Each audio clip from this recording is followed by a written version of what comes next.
Just live. Good evening, ladies and gentlemen. Welcome to yet another 42 Level 1. I am one of your hosts, Alistair Kennedy, and here with me, as always, the former Twilight Princess of all games, the current Twilight Princess of YouTube, the former CEO of Microsoft, Mr. Negative, hates everything himself. Mr. Andy Rucker here, as always. I don't hate everything. You do recently. I hate some things.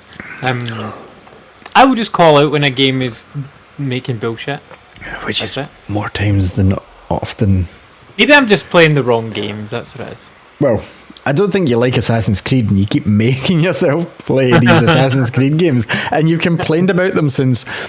You didn't really complain about Origins, but since the last game, you complained all the way through that. Valhalla, you complained all the way through that. I mean, you're only happy because they're finally done, not because you enjoyed yourself. I'm so happy that they're done, yes, and I have at least a year.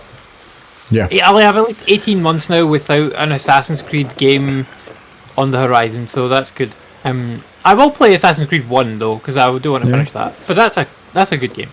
And like even from what I played of it so far, like in replaying it, like it's fun. I didn't have any of the issues that I had with Origins or not Origins. Origins is a fantastic game. With Odyssey or Valhalla. It's the 1X version you'll be playing now, obviously, and I will admit I did load it up and it looks immense on Xbox One X version. Like a difference that you wouldn't believe. The game looks as if it's current gen, almost. Totally. But yeah, I didn't play that this week. I did play a couple of things though. Yes, and do pray we all hear about it on this eve. just two. A couple by I actually mean just two. So firstly, I want to talk briefly about Bloodborne. So obviously I played Bloodborne for my my weekly stream last night, and I thought I was totally stuck in Bloodborne, and Bloodborne's funny with this, like, because you just think you get stuck and you're like bang your head off this wall and you can't fucking do it and you just get so annoyed with it, and then all of a sudden like something just clicks and you're like, oh okay, I'm like, I've got a shortcut, oh I've achieved something, or like, oh I've managed to beat this boss, or oh this is actually what I do and not the thing that I've been trying to do for the last 12 hours. But yeah, like I managed to, like, I'd been in this area, like I think most of the last episode and then most of this episode I've been in this area and I was just trying to explore it, but the enemies in it were so tough that I couldn't touch them. Like I could sometimes take one out one-on-one, but the second more than one enemy got near me, I was fucked. Like they would just destroy me in like 2 or 3 hits. And it was really impossible for me to actually lure one away to just take them one. And then there was maybe 10 enemies before I got to like the next kind of building that I'd have to defeat one-on-one only, which was like I surmised not possible. So I started just running the run and sprinting past them all. So like I decided there was no point fighting these guys because they weren't giving me like when I did kill them, they weren't giving me a huge amount of experience, maybe like a couple of thousand echoes. I'm like, okay, like that's not a massive amount. I can live without that. If I need to go back and like level up more somewhere else, that's fine. A more manageable area. So like I started just running the area to try and find different things in the area, and then eventually last week I came across this like hunter guy that was after me, and I was like, oh fuck, this guy. He's pretty powerful and he killed me, and then I went to try and fight him this week and he was just killing me in like 2 hits. So eventually I gave up on him and just decided to run past him as well. And then the next area I got to, I decided to run past that as well. Until I found I got through that and then got to a part where there was a shortcut that I managed to open up that took me all the way back to the lantern that I was at, and I'm like, this is fucking great, because that was like most of my stream was just frustration yesterday, and I was just getting so pissed off and annoyed with the game until eventually I ran past all those enemies, got to like the next bit, and then the enemies that I was fighting there were totally fine. I was like, I can deal with these guys, they're okay. Like there was a challenge to them, but they weren't like destroying me in 2 fucking hits like everyone else in this area was. I'm like, what was that all about? Like that was very, very strange steep curve there. Like maybe you're actually supposed to just run past all that to avoid it, because it basically chucks you against those like 10 enemies, really difficult, and then a room full of fucking spiders, including an enormous spider. They've got all these spiders after you, and then this hunter straight after it. I'm like, there's no lantern in between any of that. I'm like, oh my god, I'm just gonna die here forever. I'm never gonna be able to do this. Like, I'm fucked. But I managed to get past them by running away from them, finding a shortcut, and then I've got to the next boss. I did try and fight him, and I got him down about halfway. So I'm an okay level then to fight the guy. Like, if I can get him to halfway, like with slightly better strategies, I can beat him. Fine. So I don't know what the deal is with those enemies being so tough, like to get to the guy when the guy's actually like, I'm actually like the right sort of level to fight this guy. So it's very strange, but yeah, I'm ready, and I've got a shortcut pretty much directly back to the boss now. So next time when I'm playing, I will be able to just get everything I need, go fight the boss a few times, and I should be able to defeat him. A very strange boss actually, because he runs away from you in a circle, and you can't catch him until you have to throw a lure to make him like come towards you, and then you have to fight him a little bit, and then he ducks off into a side room, and then you can fight him. But he's got all these like he sort of animates these like puppets, and you have to fight all these puppets that die and then come back to life all the time, which is very strange. But I like that. That's a cool boss to fight. I just don't get why they had the weirdness before that with the massive difficulty spike on the enemies. In comparison to like some of the enemies that I've fought before, because the enemies in the area before this were like, I could take them down, like, and like they were slow moving, and I could fight them one on one.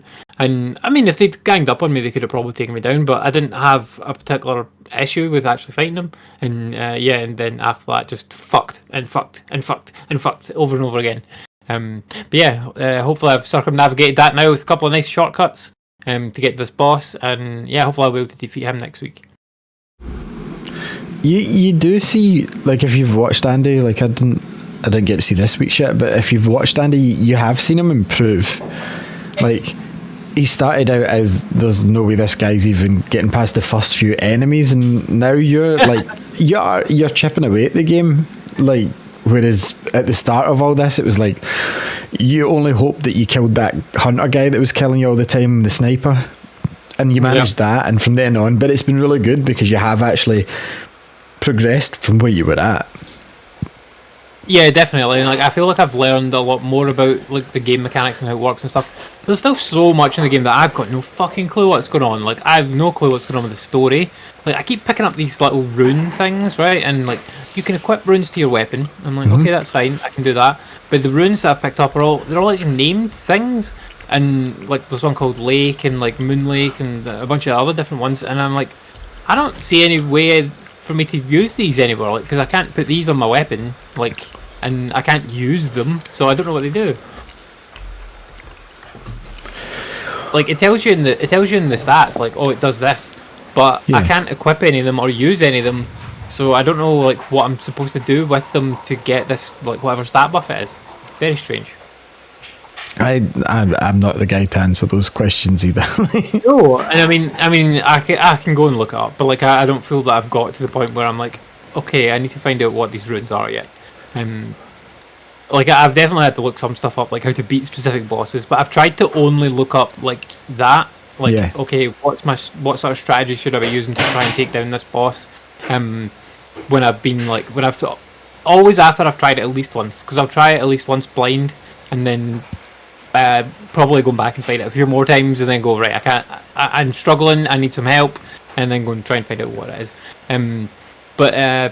Yeah, like, the fact that I'm still enjoying the game after so many hours and so much frustration as well is definitely a testament to how good the gameplay is in the game, because as you know, for me in games, story is king, absolute king. And this game is very, very, very light on the story. It's a bit mysterious for sure, like, for what the fuck is going on. But in terms of what it actually gives you, with regards to cutscenes and dialogue, there's almost nothing out of all of the hours that I've played this game, which, I mean, you're probably talking, like, probably upwards of 70, 80 hours. No, definitely over 70, probably 80 hours now, and maybe more than that.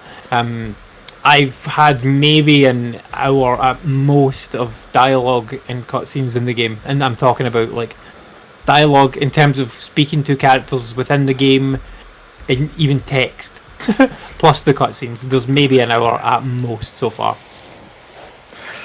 Yeah. I hope it explains it all. At some point in the game, maybe it doesn't, and I need to like. I will watch a lore video like once I've finished the game to find out what the fuck was happening, because I feel like even when I finish the game and whatever cutscene it gives me at the end, I feel like I'm still not going to have a clue what was happening. Possibly. I mean, like, Demon's Souls is similar that way, where it's you get a cutscene or two and then it's off to the world you go, and certain characters will speak to you, but that's it. Yeah.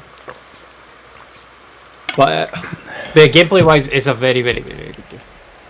Very, very, very good game. I like it. So, the other game you played, I want to talk about together, so I'll jump in here with... Yeah, well, actually, there's one other thing that I did play. Yeah, so I did play the Apex Legends new mode, the 3v3 mode. It's crap. Yeah. I just don't like the game. It has, like, I don't mind it, like, so Apex Legends has got some real good things going on for it, right? So like it looks nice, good graphics in it because it uses the Titanfall engine, and Titanfall looks great. Titanfall 2. It's got good shooting mechanics. The shooting's spot on in it. The characters are even pretty decent. They're interesting. They're all nice and different and diverse for gameplay. And then something about it though just does not click for me. Like it's the gameplay, not in terms of the gunplay, but the actual like gameplay loop that you try to get to. The battle royale mode is all right. So like normally you're playing in like a squad of 3, going down, killing people, similar to like your Fortnite, Call of Duty, that sort of thing. But it just doesn't feel as fun to me for some reason. I think it feels almost too open a lot of the time. Like, and I know that's weird to say because it is probably more closed in than what like COD and Fortnite are, but like it feels too open, and sometimes it takes a long time to come across a player.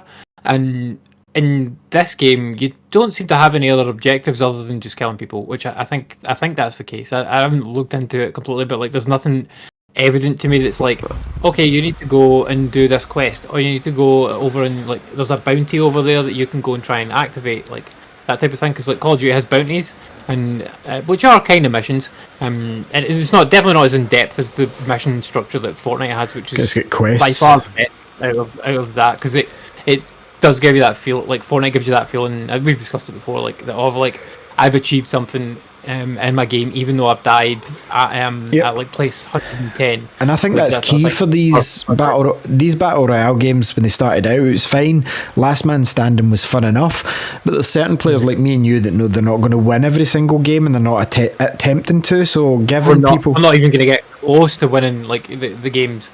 No, but it gives us something to achieve.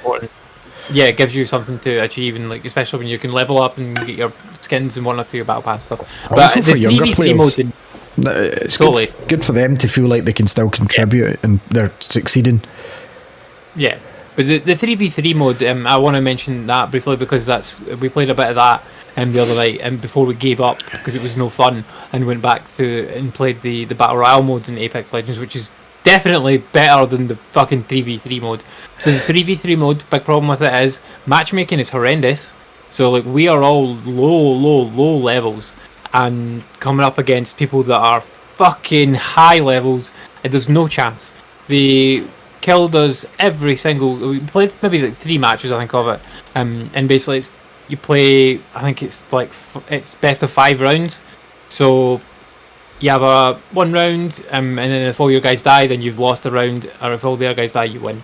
And it's just 3v3, and it's you have to buy your weapons. So I don't know if you ever played Rogue Company, but it's similar to that. So like you start off and you've got a small amount of money. You can choose what to spend that on, like buying like a gun and like armor, grenades, or whatever. And then as you go into that match progresses, you learn more money, and then in the second round you can then upgrade your gun or buy a different gun or like buy more grenades or health packs or whatever, which is fine, but I did not find it to be any fun whatsoever. Like the slight fun that I had in Apex Legends was ripped away by this mode, honestly, because it was so frustrating. Because even when because I managed to down a couple of people, I'm like, okay, like I downed a guy, and then I got killed. I didn't get anything for downing the guy, like absolutely nothing. Zero anything. Like I did not gain XP. Like I didn't level up. Like I got nothing. Yeah, and even in like Fortnite, like you open a chest, you get XP. All you need to do in a game is like survive the storm one time, and you gain XP. Like you're always feeling like that sense of progression, which I think is key for any game. Yeah. And yeah, I just was not feeling that in Apex, and plus that coupled with the frustration of just being killed over and over and over and over and over again by high level players that we had no business fighting against. Like we obviously have like a level and it's low. Like I don't know what level I am, maybe like 4 or 5 or something like that. But you're coming against people that I'm sure they were like level 50 or 100 or something like that, like way above. Like they had gold emblems and like platinum emblems and all this. And I'm just sitting with like a grey emblem or whatever, and I'm like, every time you see that, it's so demoralising. Before you even start the game, you're like, these guys are incredible players. Why are we playing against them? We should be playing against other newbies. Yeah. Like that's how the matchmaking should work. And okay, that might take a wee bit longer to get into a game, but I'd rather take a bit longer to get into a game and spend longer in the game than just start and then have the game be over faster than the load into the game. Like, and you can say, okay, yeah, you're shit at the game. That's fair, but I'm never going to get good at the game if I'm just being punished all the time by people that are amazing at the game. Like, that is no fun, and I'm not going to play it. And yeah, the only other thing I played was Mass Effect. I had interesting experiences with. So I played a game I gave up on, and I played a game that I'm still going back to. So I done a couple of streams Thursday night, and I did Resident Evil 8 and Returnal. And I was enjoying both of these games immensely as I've been working my way through it. So I fired up Returnal, made one bad run, kept falling off platforms, and then I made a good run, got all the way to the boss level, took him down pretty far, third health bar, and he just wiped me out. Like, and so many times I've attempted this, I don't know how many goes I've tried to fight him, and when I finished the stream, like I looked at my time and it was like 14 hours 35 minutes, and I kind of just felt gutted. Or 13 hours 45 minutes, so I was like, that's 14 hours. And for me these days, like putting time into a game, it really needs to have great gameplay or great story, do you know, like you've been saying. And Returnal is good, but see, when I'm like, I know people that have finished Resident Evil 8 quicker, and to me that's more valuable to be able to have the time to finish that. And see, just to look at the clock on Returnal, and don't let me take away from what I said about it, the gameplay is good, I still love the haptic feedback, the rain's phenomenal in it, the sound's really good, I was interested in the world, I think it looked okay. I was just really disappointed with, I don't feel like I've progressed. Like, see, after the last time, one of the first times I was playing it a couple of weeks back and I was trying to find the sword, that's the last progress I've made in this game. And it's not that the game is particularly difficult up to the point of the boss, it's just how frustrating it's getting having to repeat it, because I feel that, and yeah, people might be saying, yeah, get better, and that is true, but I feel the boss is really difficult. Because the whole level's built to train you up to that boss, because all the attacks the boss uses have been used by the enemies on the way to him, and you've mastered them. But it's the way that the third level turns out the difficulty, like Mortal Kombat 3, when Shao Kahn was designed to make you put more money in. And I get that it has its arcade roots, but I'm sorry, there should be some sort of, and I know here's me dictating how people should make their games, but there's no save system. Fine, I'm okay with the like dying and coming back, but there should be like adaptive difficulty of some sort, maybe not necessarily level. So if this game recognises you're dying all the time, either like slow down, speed up an attack, you know, just make it less obvious, just so the player doesn't feel like they're being downgraded by having to choose easy mode. But I mean, seeing that time, like I said, I don't think I can go back to Returnal. I just think at this stage, you will never return to Returnal. No, basically, like Returnal gets no return. I for a roguelike, I got it. I felt that it worked really well for the story. I didn't even hate that element of it, Andy. It's just the fact that this boss, And I'm like, I'm sorry, but 14 and a half hours, if I'm not beating them at this stage, I'm thinking maybe it's just too difficult for me, and it shouldn't be in my mind, because as if you watch the stream, I made it through okay for the second run. Do you know what I mean? I had full health bar, I had extra health packs, I had my gun leveled up. Yeah. So yeah. I think you could beat that boss, right? Like skill wise. I think the problem, and this is the problem that I had with the game as well. Like the problem is the randomness of it. So like you really need a specific set of things to be able to take down that boss. And you're not always guaranteed them. Yeah, because that, like, not even like specifically you. Well, yeah, specifically you. Like so, you specifically will have a specialty with like a shotgun or like a rifle or whatever. That's the gun that you've liked using and that you're comfortable using and that you're able to you've mastered, right? So for that first level. And the problem is that you might not necessarily pick that gun up on your run towards the boss, and if you get to the boss without it, and you're doubling back to try and go and find it, you might not find it, and then you want to take down the boss that you can't fight. And also with it, health potions is a bullshit system.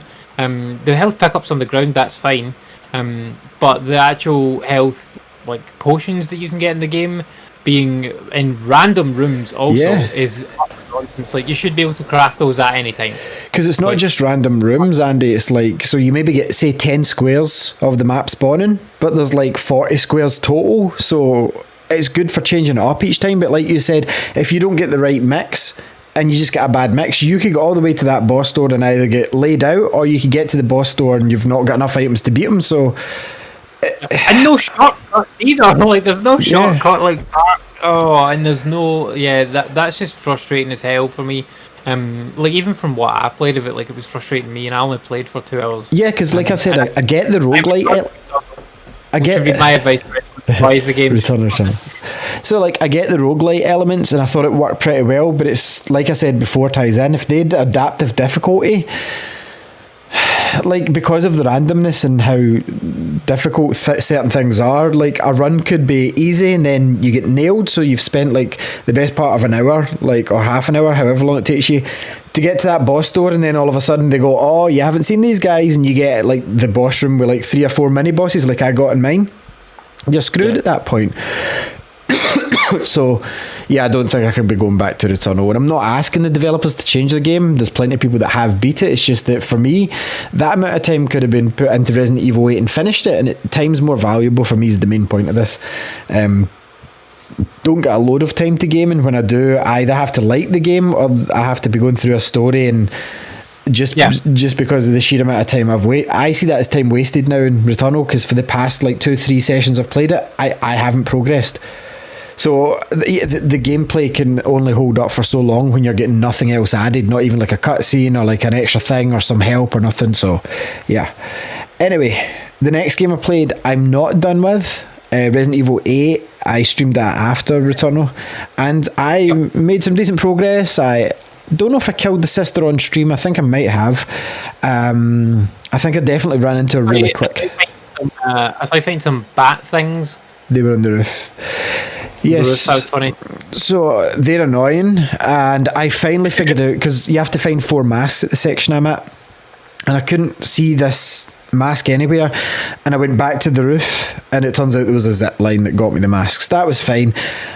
The only problem just now is that the big tall lady follows you like Mr. X does. However, at the moment, one of the sisters are still alive, so they stalk you through the castle, and at the part I'm at, I think it's preloaded to do it, and basically they both spawn in the same room, and it's like she turns into flies, and the flies injure you and slow you so you can't run, and she chases after you and swipes you. So it's like I've currently loaded a save, so I'm going to need to run past them somehow so that they respawn somewhere else, because obviously my save's just at the part where they spawn there, you know. So that's basically what I'm really liking Resident Evil 8. I think from what I've heard from people that finished it, it's kind of a lot more Resident Evil lore heavy than 7 was. Not that I complained about that, it's just that 7 was a whole new take, and I think they've done really well taking out your element and going, you're this new character, look, we're saying it's Resident Evil 7, and it doesn't even tie into near the end of the game, if I'm honest. And it's clever how they do it, but this one, I'm definitely getting old Resident Evil story vibes, but yeah, I wish I'd put the time and Returnal into this, you know. I really do. Yeah. So yeah, this is a good game. However, a certain game came out on Friday that Andy mentioned earlier, and I said I wasn't overhyped to play it. I'm not like at this point for me playing it's Mass Effect Legendary Edition, playing Mass Effect 1, it's like eating salt and vinegar crisps. They're fine, they're not my favourite, and they're reliable. I know what it tastes like, so I'm going to enjoy it. That's kind of how I'm playing through Mass Effect 1. But yeah, just a note, they've changed their flavour very marginally. they have. Very slightly.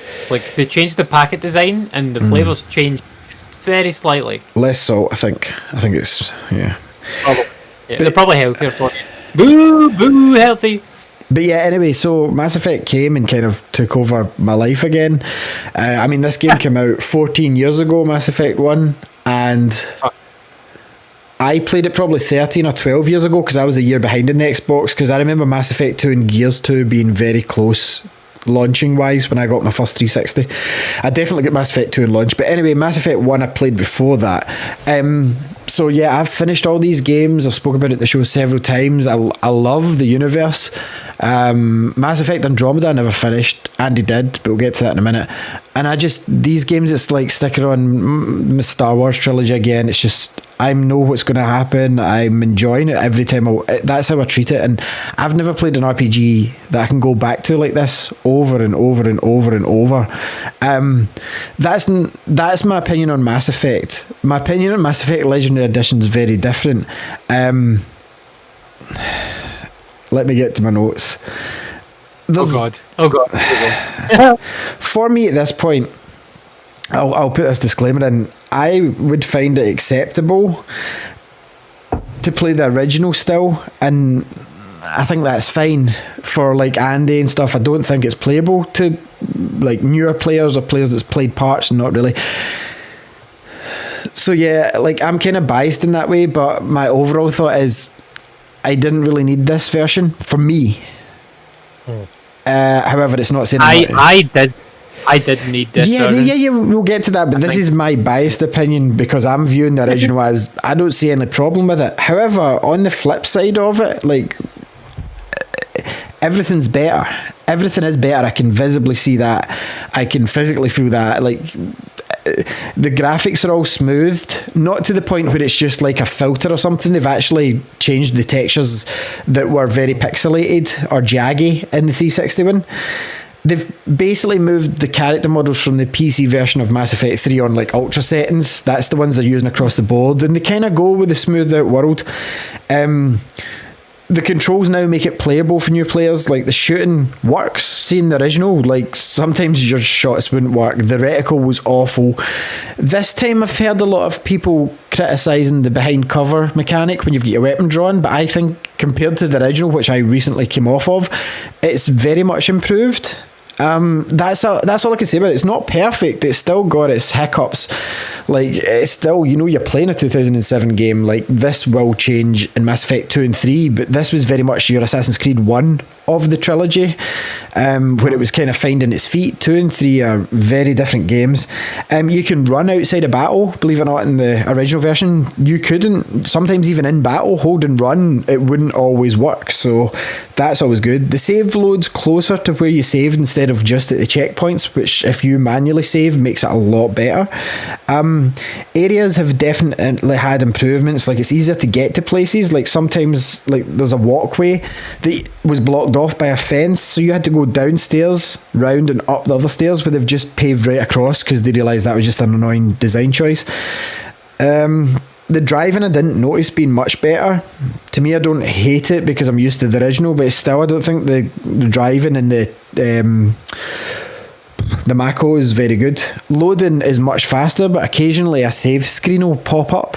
Like a load screen will pop up, but I think that's just because the way it's designed. There's too much added lens flare in the new cutscenes. Like I think they very J.J. Abrams it. And yeah, graphical hiccups and glitches. Like I've got a tendency not to have patience in video games, so I always run towards the door. And it's funny because Shepard gets caught in a sort of jittery motion where he's in the air like vibrating, and it'll sort itself out, but all these things are still present for me at this point because like I've got Mass Effect 1, I don't hate the controls. this would only be really amazing for me. It's an amazing game. I love it, blah, blah. But if it was a complete remake, rather than a remaster, that at this stage for me, because playing this one, I can see the improvements that they've done for newer players. It makes it a lot more playable. It makes a 14-year-old game playable in 2021. It makes it look nicer, but it's not enough for me to go, whoa, okay. Like, I know there's players that disagree with me that have played the originals back in the day, and they said they needed to change the controls, and I don't know, it's just maybe because it's what my muscle memory's used to. Saying that though, you can't top Mass Effect story, the world BioWare created from scratch after coming off of Star Wars. Like, it's definitely got elements of Star Wars, Star Trek in it, but they've made this from no previous media, no movies, no books. They didn't base it on anything, and it's such an achievement to walk into this world that feels already set up. Like, the characters have histories. You don't feel like the side characters kind of negated when it comes to story, because like all you care about Shepard, be it Jane or John Shepard, all you care about is the main character. Like, even in Assassin's Creed, they've got a bad habit of just pushing the side characters to the side. Like, who cares about them? It's just about the main guy. And this tends to treat or girl, sorry, my mistakes. Yes. So like, you're playing as Over or Ivy. So like, in this game, I think they went over, above and beyond, and they managed to skirt past this section that's boring and too much information when it comes to codex entries. Like, it gives you enough to give you the background. It even reads the primary codex things. Like, the amount of detail when you consider, and this is a 2017 game, 2007, 2006 game. Like, that's how old this is. And what they were trying to achieve in here that Telltale wished they could during it, like, I know you've not experienced yet, but your choices in this game affect the third game in the trilogy and like have direct impacts, and you're like, oh yeah, I remember this.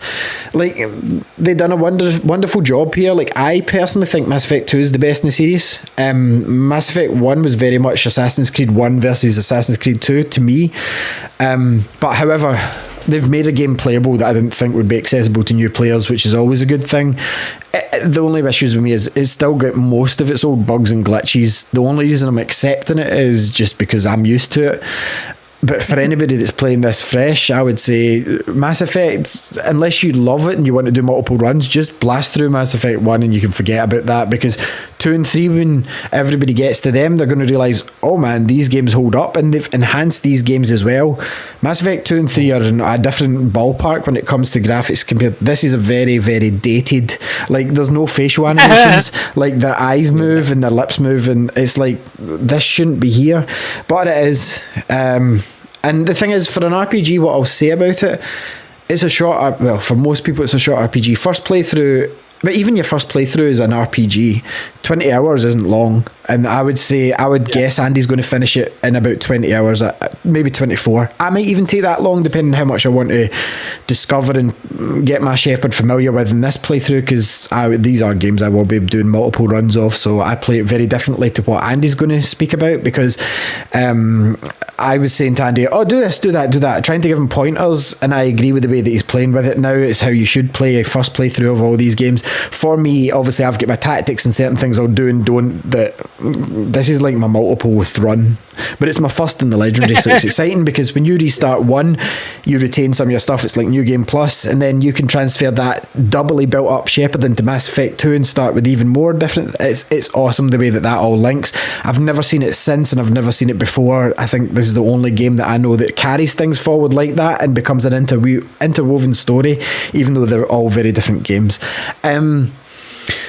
Again, I'm playing through as John Shepard. Rex and Garrus are my main men when it's John. When I play as Jane, I tend to take the girls out, like Talia and Liara. Caden, and I never use that guy in any playthrough of this game. I forgot he exists. I'm like, oh yeah, he's the desk guy, and it's just because he always leans at that desk. So like Mass Effect 2 and 3 kind of had like deep choices, and you had to do like character loyalty missions. This has kind of got a basic version of it where you kind of have to talk to your crewmates after each main mission to get friendship levels, love levels up and down. But again, they built on that by doing the personal missions in Mass Effect 2 for, like, say, Liara. You do something personally for her, and don't get me wrong, there's character stories interwoven into the main arc as you go, And it all ties in. I think they've done a great job at it, but I definitely think this is just the starting ground. And I'm not meaning to rush Mass Effect 1, but I cannot wait to get to Mass Effect 2, because the weird thing is, even though I've just kind of dragged Mass Effect 1 for the past 5 minutes, I still love this game. This is the one I've finished most. So again, I just love the world, everything about it. It's detailed enough, like I said, without becoming boring, where you're having to relearn how reality works. Some sci-fi worlds do. And it's just interesting enough that I think they've just got the right amount of species in it. Whereas Andromeda, one of the biggest criticisms was there wasn't enough species in that world because it was a rush game. But I mean, I now feel that once I've finished my first run of these, I'll go straight into Andromeda, because obviously Andromeda wasn't out when I played 3. I played 3 when it launched. Yeah. What was it, 2010, 2011, something like that. And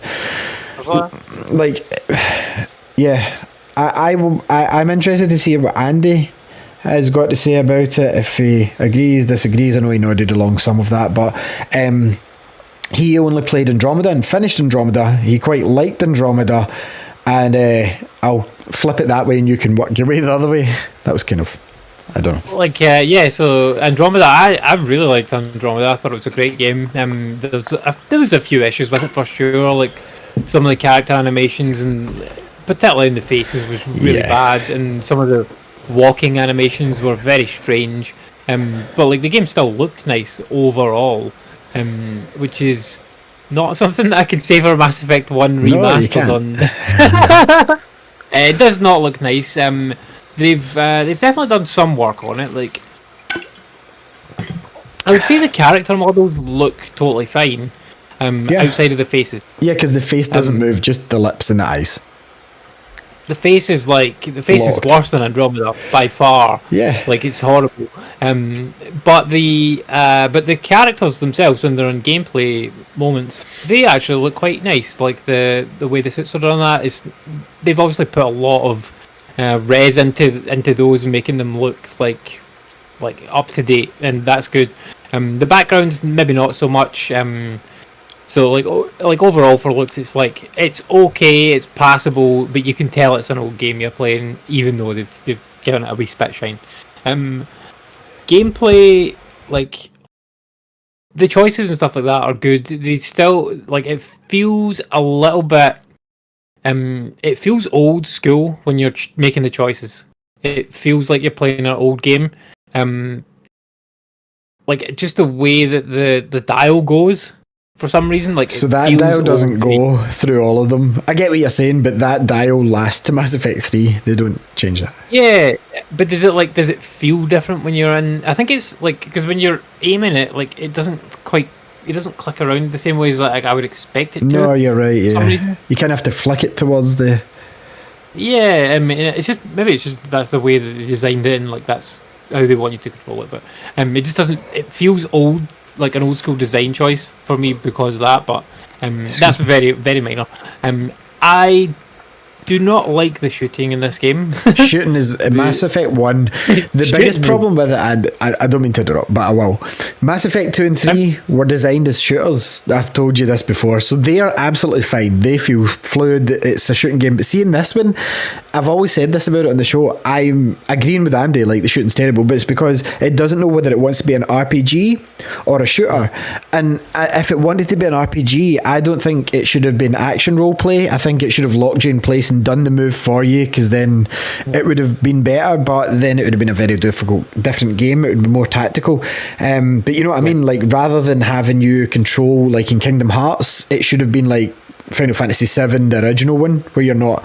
However, this game did decide for its sequels it was going to be more of a shooter with RPG elements, and I think that works a lot better. But yes, the thing is, the shooting is the biggest improvement in this. If you went back to the original, it's just one static circle like this. So you can't even tell. At least this has got the mini crosshair in the middle, you know, that kind of gives you a judgment. It's not the best, but again, I can't argue with that. The shooting's bad because it's an RPG that wasn't sure how to do it. Yeah, so like I experimented around actually quite a bit with the shooting, because like I started off using the pistol, because that was the default weapon equipped, and I'm like, this is okay, but like it's not, doesn't have enough fire rate, and it's like not doing enough damage. to these enemies. Like, let me try. Oh, look, I changed the weapon, and it's annoying to change the weapon. Like, the way I have to actually change the weapon on that stupid weapon wheel is like annoying as shit. Because in almost every game nowadays, like it's you use your right stick to choose. Yeah, you've muted. Yeah, in Mass Effect 2 and 3, I'm pretty sure it works like a normal shooter, like Gears Judgment. This is one of the weird... It's a weird hybrid where I don't think BioWare knew if it wanted to move away and become a shooter or not, but yeah, it's very difficult. I don't like it, and I'll be glad to finish this game, but I'll be happy because I do like the story. It's weird. It feels clunky, like changing the weapons. So I experimented around. I tried all the different weapons that I had available to me, like equipped at the time. So I had a pistol. I tried the pistol. The pistol was okay, like shooting wise, it felt about right for a pistol. Fine, but you don't want to be using a pistol. So I was like, okay, there's a Lancer. Like I know Lancer from Gears. Like that'll be good. Fuck that gun. That gun's the worst gun ever. That's not the Lancer, Andy. That's the brand name of that's it's just an assault rifle. So maybe you need a different brand, like you can get like Predator and things like this. That assault rifle is the worst gun I've ever used. It is difficult to control. It just fucking sprays everywhere. Does fuck all damage. Like it's useless.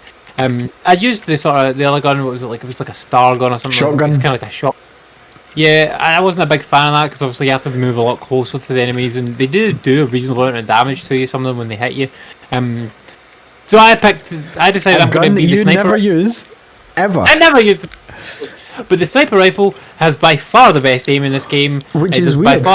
Because it had a decent fire rate for a sniper rifle. So the sniper rifles have. Seeing the first version of this, the original, the sniper rifle was the worst, and I feel the same as you in this one.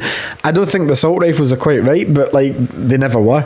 But the sniper rifle's been improved so much. I was like, oh, I'm sniping, and that's me. I'm multiple playthrough. I'm not saying I'm King Mass Effect. I'm good at the game. I just like the game, and I've finished it. But like like sniper rifles, I was so amazed. I was clapping away to myself on the first planet on Eden Prime because I was like, I sniped something in Mass Effect 1.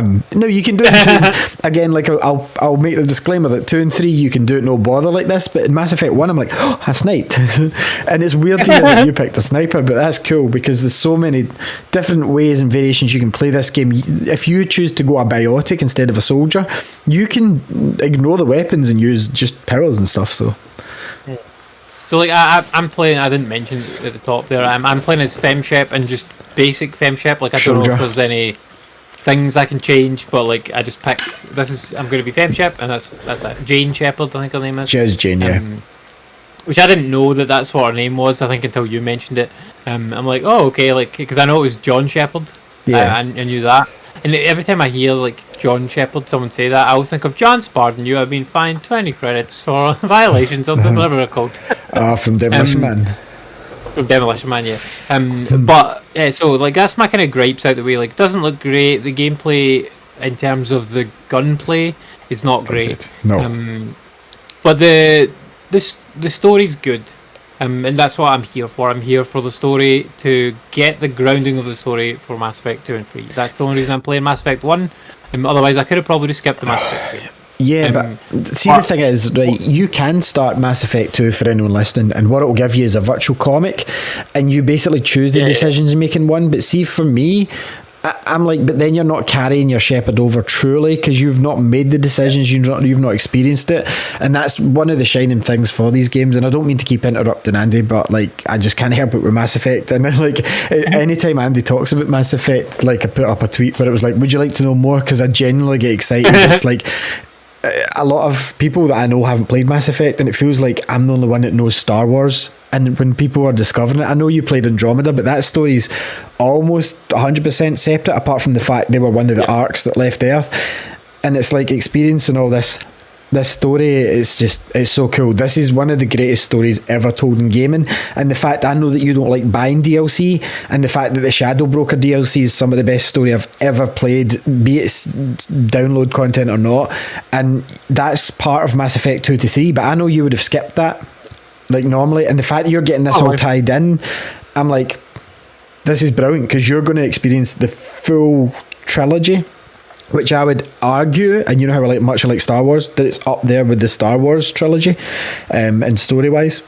And now that you know excuse me, it looks like they're going back to form and doing a true Mass Effect 4, then you're jumping on at the right time, even though Mass Effect 4, I reckon's at least a year away before we hear it about it again. Like, never mind when we get it, but sorry, Mass Effect's great. I'll mute. Yeah, like what I'll say is, like, I played maybe very briefly, like, part of that first mission where you have to go to Eden Prime, on the original version on, I don't know, PS3 or maybe back compat on Xbox. I'm not sure, but I didn't like it at all. And like, this at least is playable now, and I didn't feel the desire to progress with the story because the gameplay was so bad. The gameplay here is passable enough that I can get over that fact, because the story is, there's definitely something there to the story for me. There's enough intrigue in that kind of opening mission that you're like, oh, okay, like, so there's like, you're set up with this, like, there's a Spectre guy who's like a bad guy, but then no one believes you. You're like, so it kind of sets up an antagonist to the game here, and I'm like, okay, there's something definitely here. And then as soon as I got to the what's it called, the Citadel, I'm like, oh, this is like a weird sort of like planet, like not planet, weird sort of like hub type place. And then like it didn't hit me like how in depth it was until I got to there's a point where there's like an information point. Avina? And like I went and spoke to it, and I can't remember what it's called, but like, that's what it's called. That's what it's called. Okay. There's a woman hologram there, and I'm like, and she starts talking to you, and I'm like, oh, and it's like that whole thing of like, would you like to know more? And then and anytime when you've said that to me, I'm basically like, no, I want to play natural. But yes, in the game, I'm like, yes, I want to know everything here. Like, tell me about the first people to join the Alliance or whatever it is, and tell me about how long ago humans joined this, and how they're set for a seat on the council, and tell me about this and that and all the ins and outs. And yeah, like I love the world building. That was the Avina. Have you had a look at your in-menu codex? So that's a lot of reading, right? No. And see, if you hold on the text, Andy, if you hold on the text, it reads it out to you. Like there's a narrator. Reads it aloud to me? Yeah. So the codex entries are voice acted. So if you just leave it there highlighted, it'll read it, and it'll be like, the once proud Asari race. Like, that's how it sounds. Oh, okay, cool. I like that. That's good. But yeah, I like the world that I'm in, and like as soon as I got to that point and they started Valerians and like the Krogans and stuff like that, I'm like, okay, I feel at home here completely. This is like, I'm in this like Mass Effect world now. That's cool, because obviously I'm familiar with a lot of these races from playing Andromeda, because there is a lot of these guys in Andromeda. Yeah. Like I know the Krogans, and I know the Solari. Solari. Is it Asari? Is that one? Asari, sorry, not Solari. I'm green. It's Asari. Solarian and Asari. Yep. Yeah, and Asari. Yeah, that's so like I'm familiar with those races. I've had good interactions with and bad interactions with some of the characters from these, and there's the Geth mentioned. Like I know them as well. So I'm like, okay, like I know not all about, but I know stuff about these alien races already. Like I'm totally at home here. Like this is going to be a good time. And yeah, like the gameplay's not amazing, but I think there's going to be enough in the story to carry me through this game and to get to the next game. That's awesome. Are you just going to blast through all three? Because that's my plan this time. Yeah, not totally. Exactly 100-hour RPGs. Like you're talking that all in. I mean, you might. Well, I don't know how long you'll get more story out. You'll get more story out of it than Assassin's Creed Valhalla, and you will have spent more time in Valhalla. Yeah, I would 100% agree with that. So I think I've already had more story out this game than Valhalla. True. Over the course of 70 hours of trudgery, like, oh my god. But anyway, but yeah, Mass Effect, I'm enjoying it so far. Like, I'm not thinking it's the best game that I've ever played, or it's even going to, like, for Mass Effect 1, I'm talking specifically. No, I agree. You're not going to. Yeah, and I'm not saying that this is going to be even top of, like, or even near the top of my Game of the Year list for the year. Wait till you finish the story. Even if I was to rank the Mass Effect games right now, right, I'm 3 hours in, right, bear that in mind. Put one at the top. Rank them right now between the games that I've played, which are Mass Effect 1 Remastered and Mass Effect Andromeda, I would put Mass Effect Andromeda over Mass Effect 1 right now. But bear in mind, you haven't 3 finished hours. the story. Yeah, 3 yeah. hours. So that's a bit unfair because, like, I'm not slating Andromeda. I wasn't one of those fans that I absolutely hate it. I thought cool, more Mass Effect had just come out at the wrong time. This one though, like I said, I compare it to sticking on Star Wars again for me because it's a story I love to watch. Like, I'll never get sick of watching Star Wars, and I'll never get sick of the Mass Effect story. I agree with all your points to the controls. They've made it playable and passable, but they've not like made it, oh my god, this is a whole new game. In my mind, what they've done is just cleaned the whole thing up. And I don't mean to downplay this at all, because it's, in my mind, it's still a superb game. I'm talking about newcomers. The controls still aren't 100%. They're not. Yeah, no, definitely not. They're usable. They're serviceable is the better word for it. So do you know what they do as well? They have shaky cam when you run. you can turn it off, and I'm pretty sure in the menu. Oh, can you? Right. Okay, I would love to turn that off because I hate fucking shaky could be cam. wrong. Like Gears, when I'm running in Gears, like Yeah, but Gears 5 isn't Mass as Effect, bad. not as bad. Mass Effect is not as bad. It's more like Yeah. with the camera, but it's not the player character. It's the camera that's moving. Yeah. It's very jarring. I don't like it. No, like I said before, Mass Effect 1 hasn't been my favourite ever. Like, Mass Effect 2 is the superior game. It's like I would say Assassin's Creed 2 is superior to Assassin's Creed 1. I know I keep going back to that, but it's the perfect analogy for it. Of Assassin's Creed 1 was the bare bones of what it could be, and then Assassin's Creed 2 just took the ball and ran with it. But I'm glad that you like it. I hope a lot of people are getting in on this and they just bear with Mass Effect 1. I don't even think you need to bear with it. I think you can just go, not the best. But knowing that it's not like 100 hours by itself to play one, it's more encouraging that you can play all three of the trilogy together now for like the amount of time you'd expect from an RPG or an Assassin's Creed game these days. And that's including DLC. Again, you might get more time out of each game if you explore every corner of the universe and visit every planet, but there's some planets, in this one especially, there's nothing. Even if you land, there's nothing. There's no quest. It's not like they're hidden. You can drive around an empty rock for hours, So Mass Effect 2 is very different, where there is stuff and they've refined it. And that's like Assassin's Creed 1 and 2. But anyway, Does Mass Effect 1 have the DLC on it? Yeah. In this version? So remember how I told you I was doing the asteroid mission? So that's Bring Down the Sky DLC. It pops. It's seamlessly integrated though, Andy, which is how it should be, because each of these stories contribute to the overall canon of Mass Effect. It's not like it's a throwaway DLC story where it's like this doesn't matter to anything. Like the Shadow Broker DLC, when you get to it, you understand why. I've already come across the Shadow Broker now. Like, it's already been mentioned like within the first couple hours. Yeah, and like there's a whole story behind it, and I hope you still don't see any spoilers at all for it, because you start wanting to investigate more about the Shadow Broker, and stuff carries over through certain things you might have said or done to characters, and the cool thing is, like, when you make a story decision, it's not just like Telltale, she'll remember that and sometimes nothing happens. Everything you say to characters that are main characters, sometimes side characters, it matters, because they will legitimately recall the past in Mass Effect 3 and may or may not help the cause. Or like Mass Effect 2, some of them might die because of what you've said or done, how you've acted towards them. Telltale never, and Telltale, when it started doing this properly, was years and years after Mass Effect 1. Like Back to the Future was one of the first ones where they kind of tried to do this, wasn't it? The episode style thing. So like, this was, it was groundbreaking, and it still is cool. Like, I love this. This is why I loved Shenmue 1 and 2, because you get two items, but this is actual characters' attitudes towards the main player, attitudes towards the universe as a whole, that are affected by decisions you make in the first game. So yeah, the DLC is absolutely cool. I'm glad that Mass Effect 1's passable enough, because if you didn't like Mass Effect 1, then there was no hope, and you were missing out on one of the best stories in video game history ever.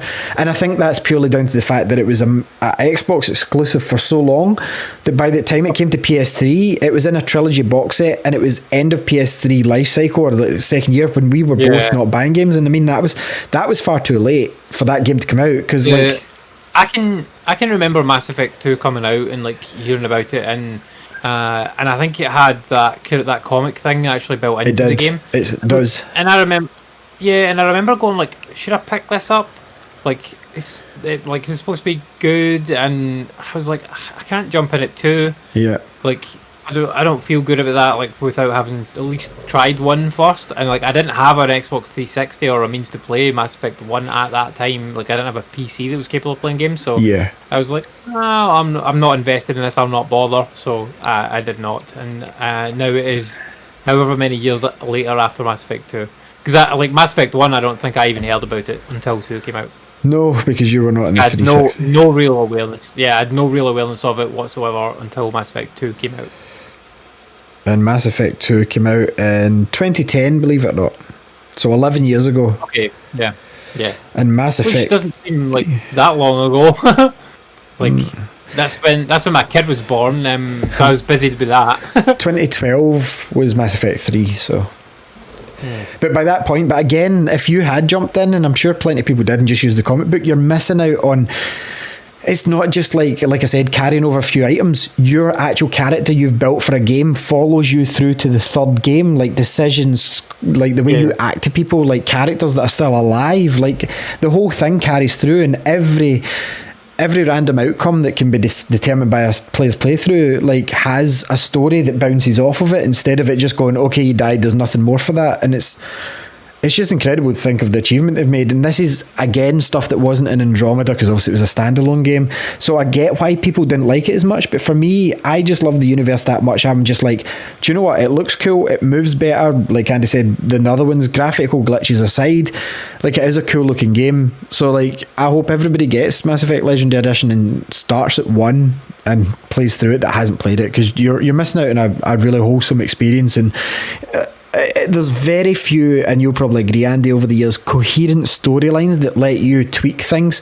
Sometimes, like Telltale, sometimes they've all got the same ending, whereas this has so many branches and how your stories went that Andy will probably end up with a different... It'll be similar, but there'll be different experiences, and it won't feel like you've just been forced into the ending that should have been. It's like you'll still get your own ending, and it'll feel like it's been impacted by your choices, rather than, we've got a starting and an end, and it has to do that regardless of in between. That's 100% why, like, I want to play it like natural, and why I'm ignoring anytime when you tell me go and do this. Make sure you do this thing. I'm just gonna play it the way that I feel it should be played. And I'll get whatever ending I get, and like that'll be my like Mass Effect personal ending, which is the best way to do it. Yeah. And like, maybe if I really enjoy the games that much, like, maybe I'll go back and play them again at some point, because I bought them digital, so like I'll have them.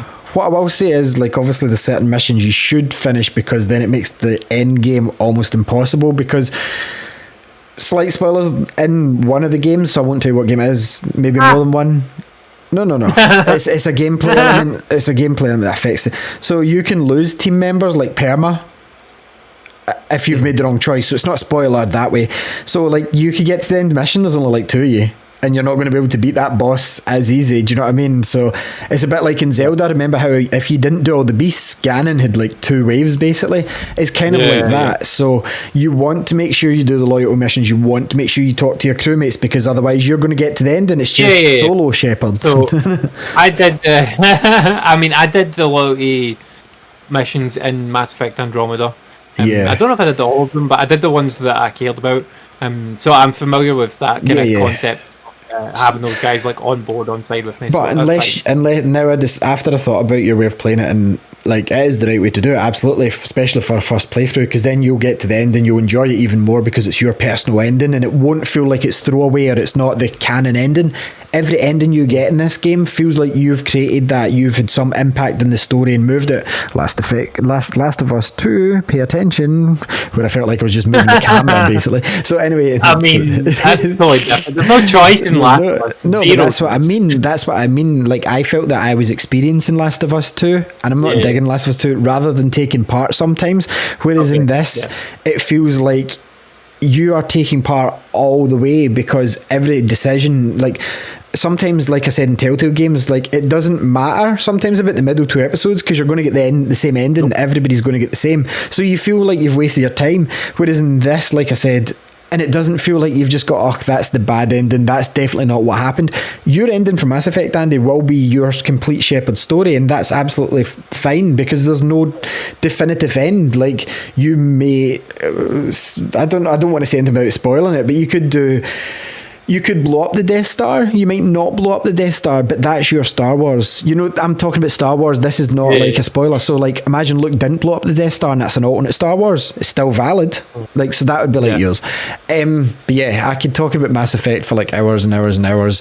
I'm glad you're enjoying it, but I'm more excited to hear you about 2 and 3 in extent. But 2's the man. 2's one of the best games of all time, I would argue.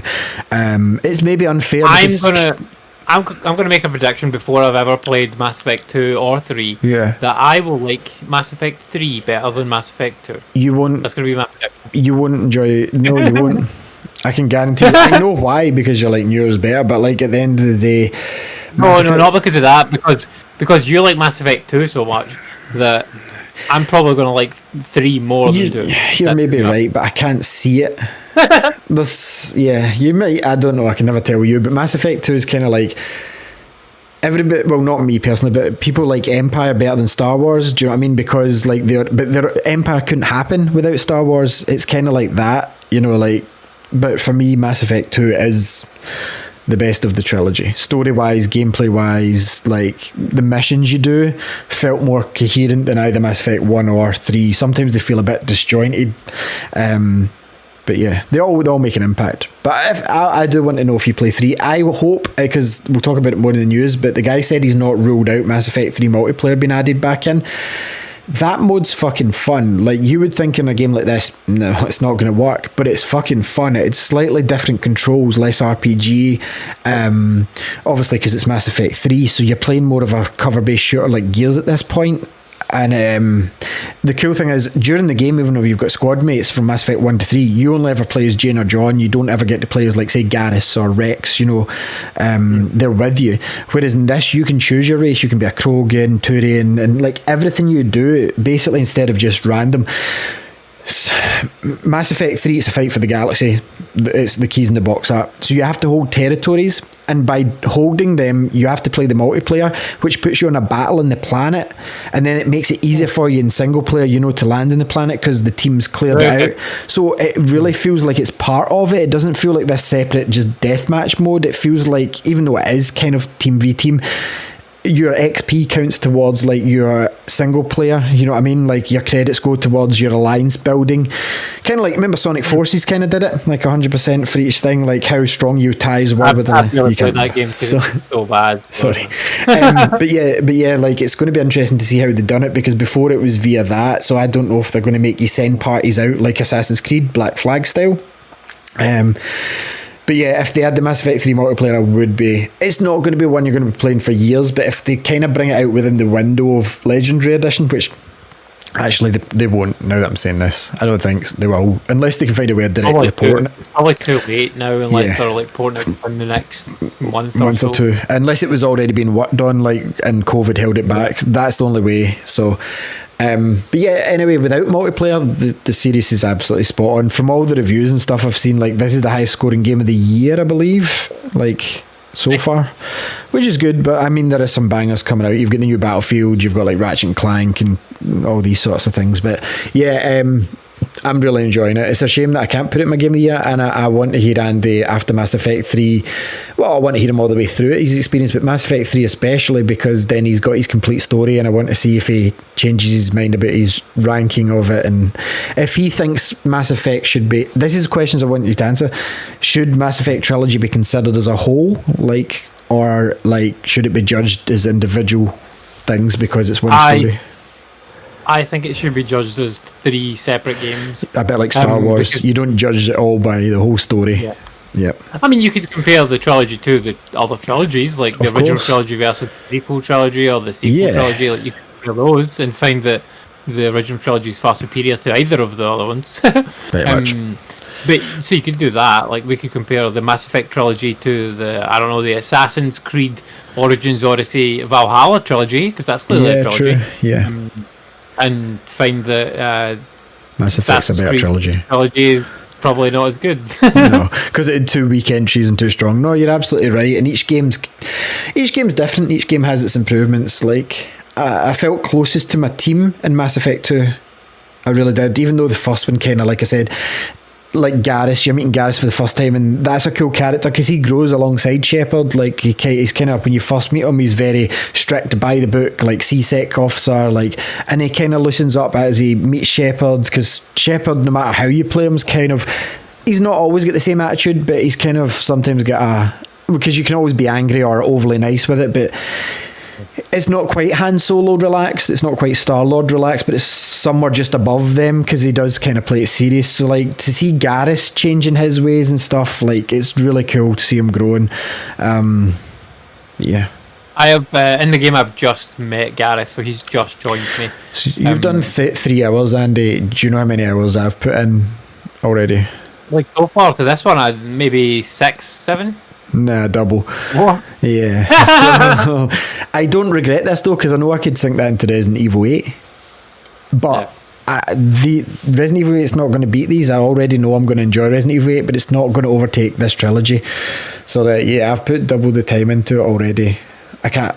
Like, I'm thinking about Mass Effect, and like, I never get bored of it. Sometimes I would go back to a game. Like, even I'll give you Final Fantasy 10, played it a lot. See, when I go back to it, I get to certain parts of the story, I'm like, I really don't care about this. I mean, that game for sure has some boring fucking moments. Bad example. But like, okay, so like Gears, I'm going to be honest, playing through some of them, I've been like, this is a slog.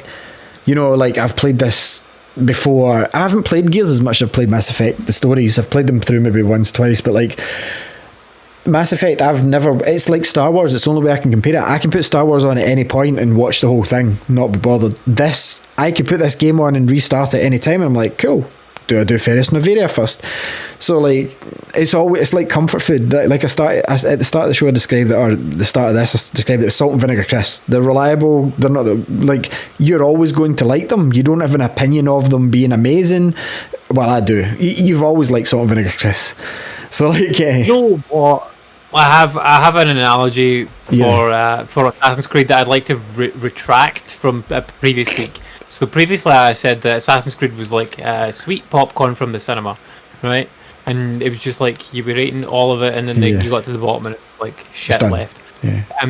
What it actually is Assassin's Creed Valhalla is mixed popcorn, where it's sweet on the top and salt on the bottom. So you start off eating the lovely sweet popcorn, and then you get further down and it turns to salt, and it's fucking disgusting. I like savoury popcorn. I like savoury popcorn, but see, when it's mixed like that, and sometimes you eat two. Sometimes you take 2 bits and one sweet, and so I don't like that at all. I don't like salted popcorn at all. It's disgusting. Yeah. Sweet popcorn all the way I like. But yeah, the Valhalla is it's mixed popcorn, which you do not want ever. Even if you, like you say, even if you like salted popcorn, you don't want that. And so far from Mass Effect, like, I love salt and vinegar crisps, and like Mass Effect is so far salt and vinegar crisps. Like, they don't taste like the most incredible thing you've ever tasted, but they are like the old reliable that is like, yeah, I can eat this all fucking day, no problem. Yeah, you're not going to moan about it. From the first crisp to the last crisp, 100% fine. Yeah, you enjoyed the packet. You're never getting to the end and going, I didn't enjoy that. So that's the good thing about Mass Effect. I have never not finished a packet of salt and vinegar crisps. No, same. Ever. Same. But yeah. I've definitely not finished popcorn before. That went off. But yes, like, so that's my way of looking at Mass Effect. And I've never ever, Sonic aside, I mean a lengty video game like this, do you know what I mean? Like, I can always go back and play Sonic. Even Batman that I loved, I didn't love as much as this. Sometimes I'll stick on Batman, I'll get to a part where I'm bored, but see, because I love the Mass Effect story so far, and I think it's reasonably well paced in Mass Effect 1, you're never left with a lull too much. You're either in the middle of a mission, there's not too much filler in that way. But yeah, I would definitely say it's my favourite story in a video game, to a point. Do you know what I mean? It's my favourite, that kind of thing. So I hope it. Yeah, I'm enjoying it. I'm enjoying it so far, and I'm looking forward to see what's happening next. As I say, I'm still very, very early in the game, and so I haven't become a Spectre yet or anything like that, because I know that's going to happen. Well, I mean, even from the story, it's like it's That's pretty like obvious it's going to happen. the end of the opening mission, more or less. Yeah. It is, in fact, because Yeah, you finish Eden Prime and you go back and... No, you don't. No, I forgot you. There's investigations to be done. I think the game is like... It's kind of underwhelming at the beginning, but also overwhelming at the same time, because there's a lot in there if you like just dig a tiny bit under the surface. Yeah. Like you can dig up a shitload of information on stuff, which is cool. And like the world building they've done, even in the like first couple hours of the game, is really good. Character building as well, like for Shepard, like given the backstory that she's got, and then like getting you introduced to some of the other characters. I don't have any particular affinity for the two characters that started off with me. No one does. No one does. Especially that guy, especially the leaning guy that you talked about. Him, this guy. Like, he just happens to be the guy that didn't die in the first mission. That's all he is. And see, for, like the multiple times I've played through these games, like maybe not Mass Effect 2 and 3, but multiple times I've played through the first one, he's never been in my party longer than once I got a different teammate. Like Ashley the girl kind of came and went, but see, once you get Rex and Garrus and Talia and Liara, you're like, I don't want the guys that look like me. I want the guy that looks like a big lizard rhino, and I want the girl that's a robot with a mouth breathing apparatus. Like that's obviously Talia and Rex I'm talking about, but like those are the guys you want with you, because they're banter. And like Rex and Garrus, when you pair them up, because Garrus is Shepard's best friend, like male or female, like regardless, and Rex is kind of the muscles. See those races hating each other, and you can skip the lifts now, but see the elevator music in the news updates, and it's like earlier today, Commander Shepard, like, and it tells you something that's happened. When Rex and Garrus start mouthing off at each other, it's always about like the different species, and their banter evolves as their friendship evolves, and it's really cool. The Citadel does. It's the same place, but it's made to look as if it's more, you know how some games do that, where like the next time you visit the same place it looks like it was always bigger. So you get shops and things, and that's where you've seen the meme where it's like, my name is Commander Shepard and this is my favourite store on the Citadel, because you can sponsor them. So like just wee bits like that in the game, kind of the humour gets added, not to the extent of maybe Yakuza hidden humour. I did go to a strip club in this game already and had a very disturbing private dance. With an Asari. Like she was doing some very strange moves. Like it was not in any way attractive. Put it that way. No, that would have been in Shora's Den, which is a hive of villain and scum. But this is what I mean. I'm like naming locations in a location in Mass Effect. The only thing I can compare that to in my life that I'm that into is Star Wars. Star Wars, yeah. The funny thing was, like when I was playing that, like Ashley just come down the stairs. Flux is a higher clientele, Andy, if you want a bit more classy. Flux is the nightclub in the upper wards. Okay, so like I literally just went into that room, and it's like, sit down. And like I didn't even notice that there was a fucking woman on a stripper pole, and I'm like, okay, sit down. And like Ashley walked in, and she's like, what are you playing? Because it does it. Like, it's kind of like GTA does it, isn't it? Yeah.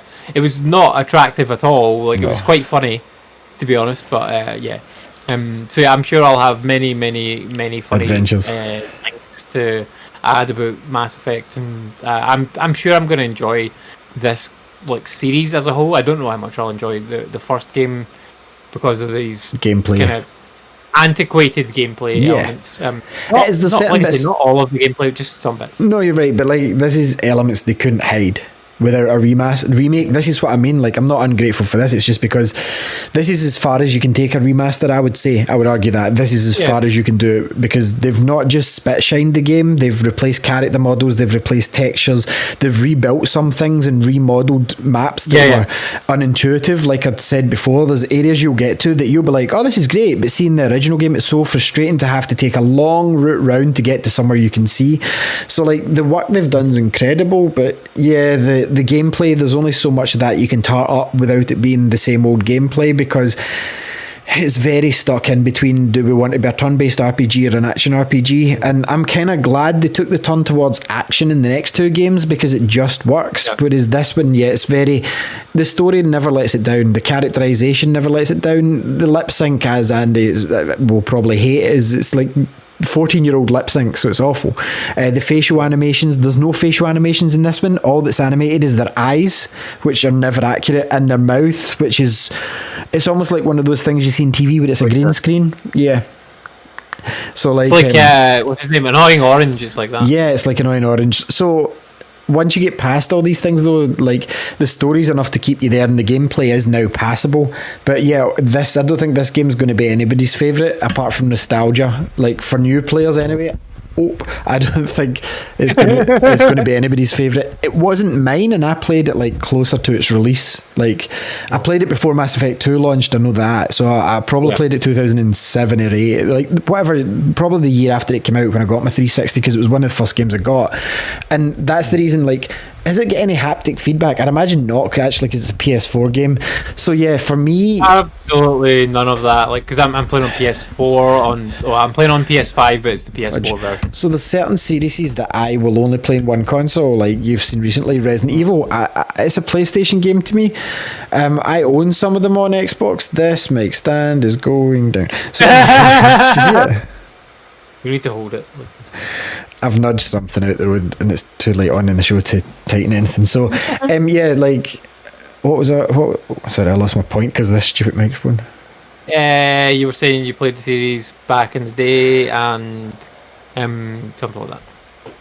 Yeah. I was too busy laughing at your microphone. Yeah, my microphone kept me when I distracted myself. But yeah, I've completely lost track of where it was. So yeah, it's never going to be. You're talking about playing the series on Xbox rather than PlayStation. Yeah, so sorry, for me it's an Xbox game, but Andy's got it in the PlayStation. Again, the only minor advantage is if you've got an expensive TV. Then the Series X version's better because it's 120 hertz refresh or 100 and whatever it is, and PlayStation doesn't have that. And we don't have any. I don't have that TV. But from what I see, graphic comparisons, they're about the same. Whereas before, like, it was arguable because Xbox tended to run games better, and these were ports of 360 games. But yeah, now, like, honestly, this game, for what you're paying for it, I mean, it's not even a £70 game on the PS5. It's a PS4 game, so you're paying like 50. You're getting some of the best experiences if you've never played in video games. And if you can just get through one, then you're going to have a good time with 2 and 3. You really.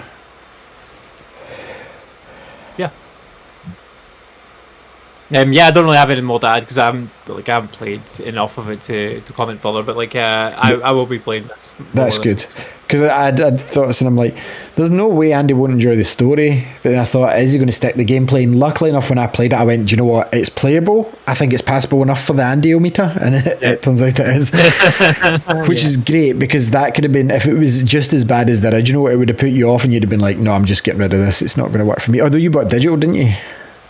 I bought it digital partly to circumnavigate that having that choice. Yeah. Plus, like, I know that this is going to take me months to complete, like for the three whole games, like a couple of months at least.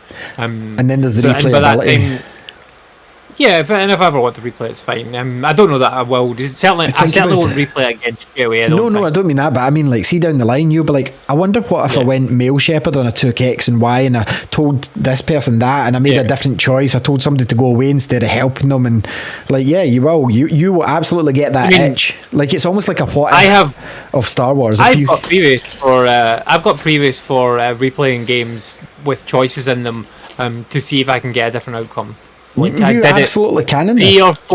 3 or 4 weeks ago with Emily is Away 3, so so for a game like this that's really good all in, like, Mass Effect 1's the only hump you need to go over, and to be honest, they've improved the textures and the graphics and the controls that much that, yeah, it doesn't feel next gen, but again, it's not a next gen release. This is a PS4 release or Xbox One, so I think for the consoles it released on, that's probably why they couldn't slap the PS5 tag on it, because they knew that the limit of where they were at with it. I mean, yeah, you couldn't, like, I think they're quite right to not put a PS5 tag on this, because, like, it's very clearly not a PS5 game, like 100%. It's passable enough as a PS4 game for sure. Even my one is fine. So that's what I mean. Like, the level of it is that, but don't be expecting like returnal haptic feedback or Astrobot graphics or like. No, none of that.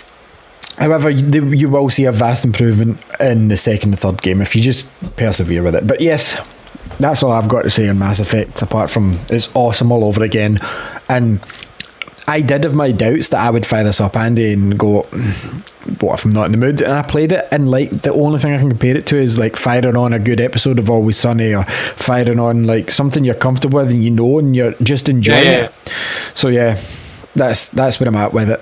I just love it that much now. I've accepted it. It's no longer, it's transcended a video game for me almost. Do you know that way? It's, and I don't mean that as in all wisey speaking. I mean as a video game for me is still Assassin's Creed. It's almost effortless, and I don't mean that it's too easy, because obviously there's difficulty levels. I would recommend just staying in normal for your first playthrough of these, and then you can turn it up if you want a challenge. I have it normal all the way through. I have played it in harder difficulties, but see, playing it in normal, like I said, it's like watching your favourite film or watching a good TV show for me, and I'm not downplaying it that way. I mean, as in, I will stick this on just because I'm putting this precedent over Resident Evil 8, and I do love the Resident Evil series too, so this game just, it's one of the best, and I think this collection is the best. It's the only way to play it these days, that's what I would say. Yeah. Especially, like, I think if you're coming into it new, I think it's definitely the only way to play it. So yeah, as you can tell, I had kind of mixed opinions on it. Like, for an older player, not that, well, I'm older than Andy, but I mean, like, as an older adopter. I'm only like 4 months older than you or something, but like... Dr. Ali. Dr. Ali. No, these... You've made me lose my train of thought again. You were saying as a older player? Yeah, like... Nah, it doesn't matter. You were meaning like an older player, as in like someone who's played the old game. Yeah, but I forgot my train of thought before that, so... Anyway. It's past... I did buy a new game, Ali. You bought what? I bought a new game, I bought this. Oh, you did, yeah. Oh, the next gen version of NBA 2K21. Very good. Dangerous game if you get into a certain mode.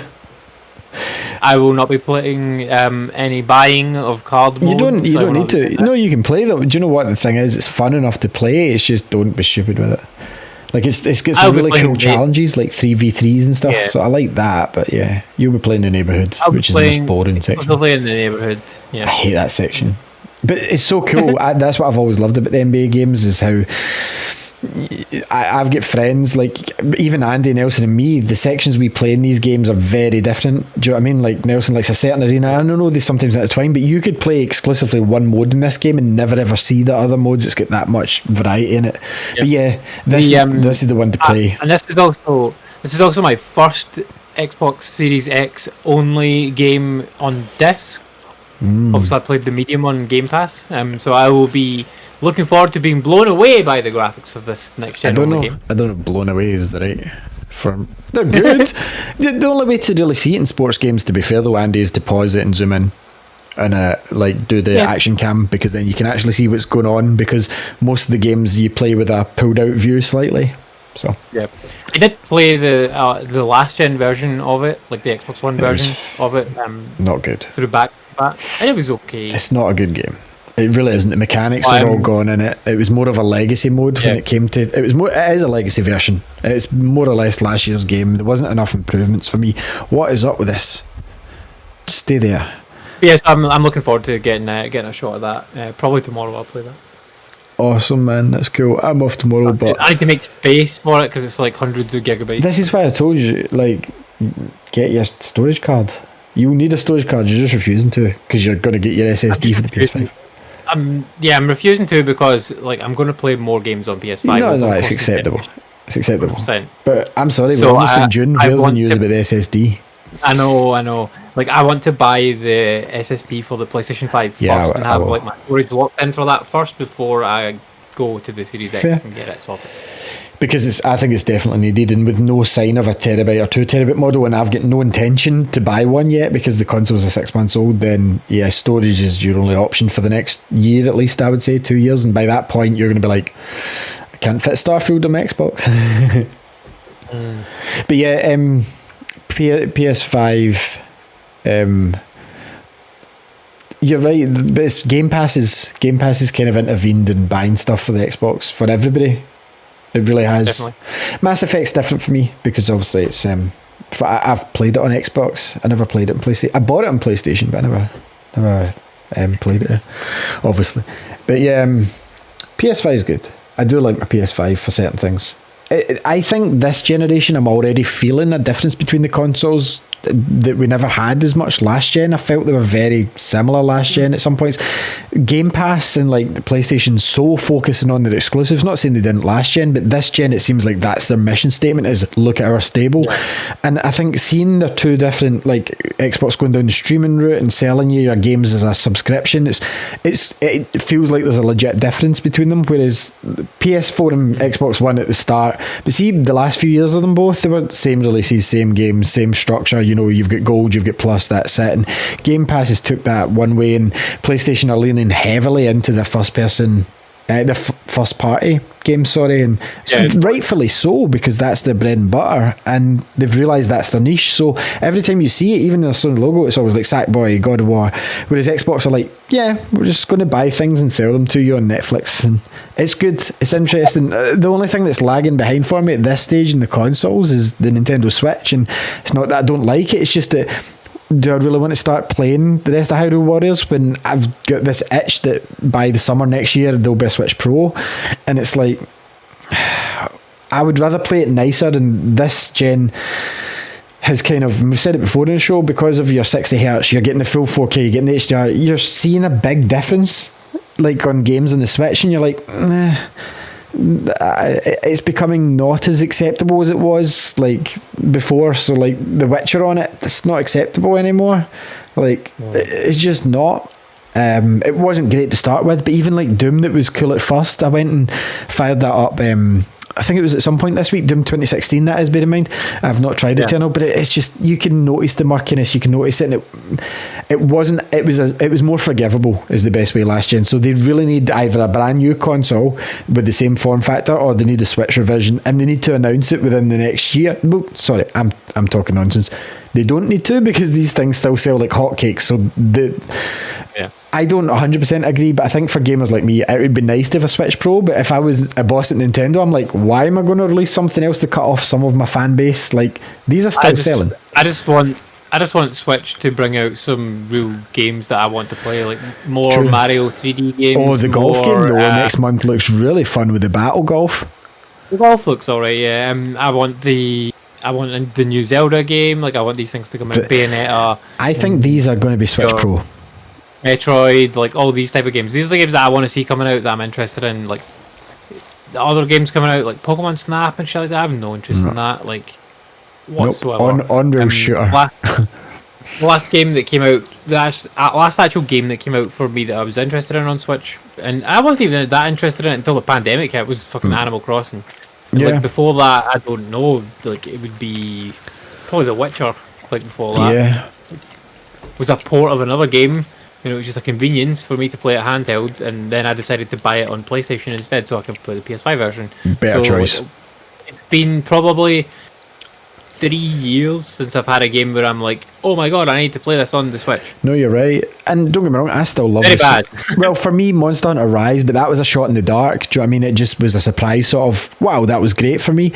But like, you're right, even though I got Hyrule Warriors, I don't know, it was just the 30 frames per second, and it wasn't even a solid 30 frames per second in that game, which was forgivable pre this gen. That's all I'm saying. This gen spoiled me basically, because I'm seeing my 4K telly even better than the One X. Like now at this point, it is better than the One X, whereas before the One X was kind of doing it, but now it's like I can't jump back to the Switch that easily. Like don't get me wrong, Mario's timeless, Zelda, and like all that, like we've still been spoiled. We have, because even though cartridges have lesser loading, the Switch is still got loading on its carts. And don't get me wrong, if they announce Zelda 2 is out, I will be excited for Breath of the Wild 2 if they tell me it's out in July, but I reckon a lot of these games are being pushed back for this Switch Pro so that they can launch it alongside. I've ordered Skyward Sword, like yes, just really, because I've never properly played that Zelda. Whatever, so yeah, same experience to me, so yeah. But yeah, that's like pretty much. That's not till July, and you've had nothing for 3 years. Yeah, and even that port of a fucking Wii game. It's true. But anyway, we'll finish up there for the week because we've got some more stuff to do. Thank you very much for watching. Thank you very much for listening. We do this quite often from Monday to the Friday. Andy, why don't you tell the people all about the sort of week we have? And I feel like I'm 3D in this box now. Oh my god. So yeah, you've got content going up every weekday at 9 PM UK time. On a Monday, you've got me still sucking at Bloodborne. On a Tuesday, you're right here with us on the 42 Level 1 podcast. On a Wednesday, you have the Gears of War, Gears of Wednesday videos. We're currently working our way through Gears 5, and after we complete that, we'll move on to the newest entry in the Gears series, the Hive Busters DLC. I'm looking forward to that. I thought we were doing... Alright, okay. Never mind, because you'd suggested that Dean... Well, I won't spoil it. Yeah, well, I mean, we'll get to that when we get to it, but like we'll do the Hive Busters DLC. Oh, of course, yeah, because I've not played it. That'll be a first for me as well, even though you won't hear my opinion because Xbox sucks for streaming. And then on a Thursday, you've got Get About Thursdays with Ali, who does whatever the fuck he wants. As he was mentioning earlier, he did 2 videos this week, one on Returnal, one on Resident Evil. And one on Mass Effect, only on Twitch. Mass Effect, yeah. I would expect more Mass Effect this week, judging by what you've been saying, and maybe Resident Evil. And I would expect no more Returnal. You will not get any more Returnal. Here's my issue. Xbox. No, yeah, I'm not streaming Mass Effect. Yeah. So yeah, sorry, there won't be Mass Effect. You might get some Resi 8 from me this week again. I think I want to do a wee bit more streaming than that, even though it's not scary. I just want to do some more. So yeah, Returnal, sorry, is off the rotation for Thursdays now. It's just, I'm not probably going to go back to that game, and it'll be deleted happily to give Ratchet some space when it arrives in a couple of about 3 weeks time now. So yeah, Resi 8 probably this week to give you a heads up, or I might try and mess this whole stream up that I've got sitting quite nice now and stream some Monster Hunter Rise or something on Switch, because I like Switch streaming because you don't get many videos on it. I like seeing people streaming Switch as well. But yeah, well, who knows? That's Thursday. And on Friday, Andy. And Friday, we wrap up the week with the Video Game News Show, 42 News, where we cover all of the video game news stories that you need to know about that have happened within the previous week. Yes, indeed. So again, on behalf of myself and Andy, thank you very much. I've been Ali, he's been Andy. This has been 42 Level 1, and we will see you all tomorrow night. Well, you'll hear Andy, you won't see him for Gears of Wednesday. Share with your friends, do the YouTube things of subscribing, liking and commenting if you want. Thanks very much. It does help us out. We'll catch you next time. Bye bye. Farewell, YouTube.